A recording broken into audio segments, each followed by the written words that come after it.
welcome back to our channel. So today in this video we are going to discuss about how to use external monitor well. So this includes optimizing, scaling, and stuff like this. So I'm going to teach you how you can optimize or use your external monitor really well. So to effectively use an external monitor, you need to connect your laptop to the monitor using an appropriate cable. So if you don't have an appropriate cable, then it might affect your performance as well.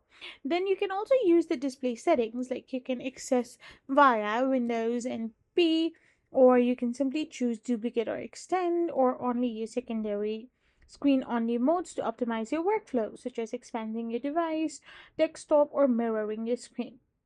So you can also adjust the physical alignment of the display in the settings to ensure your mouse moves seamlessly between them. So by doing this, you can simply use your external monitor well and optimize it to its maximum extent. I hope you found this video helpful, so don't forget to hit that subscribe button and do give us a thumbs up. We will be back again with more informative videos. Thank you for watching and stay tuned for our next video.